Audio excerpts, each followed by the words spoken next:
Hello friends, एक और नई कहानी के साथ। मुझे अपने बेटे पर शर्म आती है। आदित्य कमरे का दरवाजा अभी तक भी नहीं खुला था।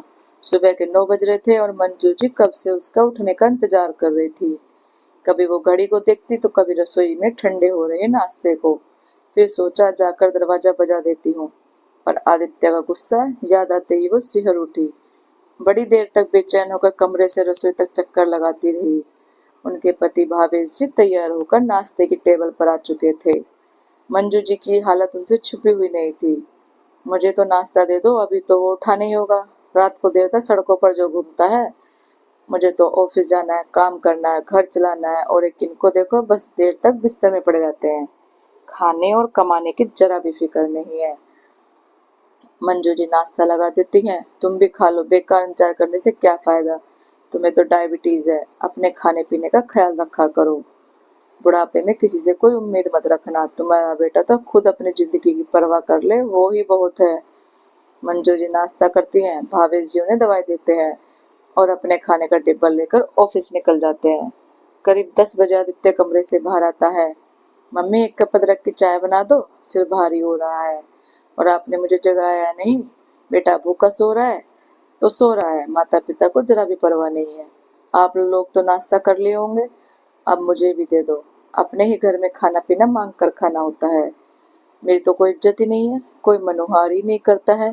कहने भर को इकलौता बेटा हूँ। अपने 27 वर्षीय बेटे की बात सुनकर मंजू जी मन ही मन दुखी हो गई। माता पिता जब बूढ़े होने लगते हैं, बच्चे उन पर चिल्लाना शुरू कर देते हैं। उन्हें इस बात की जरा भी परवाह नहीं होती कि इससे उनका मन कितना आहत होता होगा। वो नाश्ता देकर चुपचाप अखबार पढ़ने लग जाती है। तभी आदित्य फिर तेज आवाज में बोलता है, ये सब क्या है? ये नाश्ता मुझे नहीं खाना है, कुछ और अच्छा सा बना दो। मैं पागल हूँ जो अकेले दीवारों से बात कर रहा हूँ? आप मुझसे बात क्यों नहीं कर रही हो? आपको भी मुझसे बात करने में शर्म आती है क्या?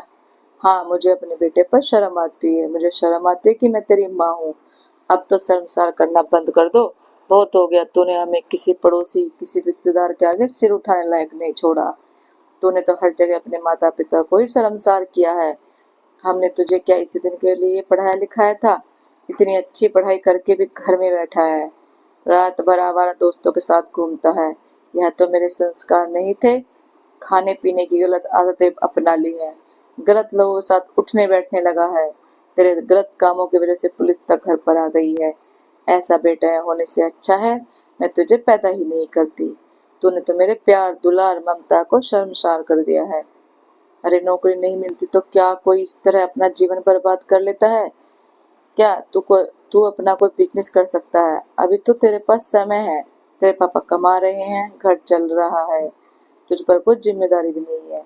तू अपने काम को पूरा समय दे सकता है। अभी मेहनत कर, कमाई कम मिले तो कोई बात नहीं, कुछ तो कर। कोई भी काम छोटा या बड़ा नहीं होता है।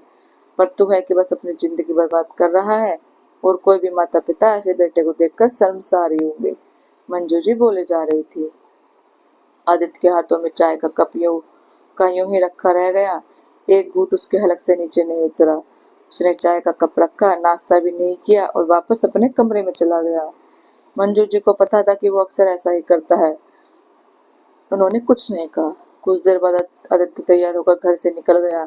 दोपहर से शाम हो गई। रात को भावेश जी भी आ गए। दोनों पति पत्नी ने खाना भी खा लिया।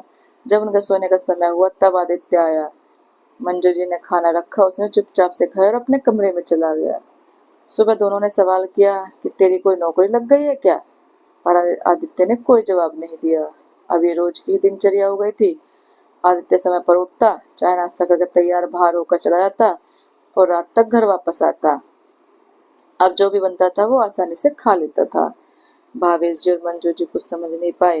1 महीने बाद आदित्य ने मंजू जी के हाथों में चेक लाकर रख दिया। मम्मी, ये मेरी इस महीने की कमाई है।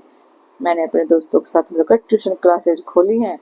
कमाई बहुत ज्यादा नहीं है, पर शुरुआत है। आगे जाकर हम और भी विषय ट्यूशन क्लासेस लेंगे। साथ ही मैं अपने इंटरव्यू की भी तैयारी करता रहूंगा। मैं हर तरफ से नकार दी जाने पर हार गया था, पर अब नहीं टूटूंगा, ना ही हार मानूंगा, ना ही आपको शर्मसार करूंगा। आदित्य की बात सुनकर मंजू जी की आंखें भर आईं और उन्होंने अपने बेटे को बहुत सारा आशीर्वाद दिया। दोस्तों, आपको ये कहानी कैसी लगी? अच्छी लगी हो तो लाइक कमेंट और शेयर करना, चैनल को सब्सक्राइब करना। Thank you.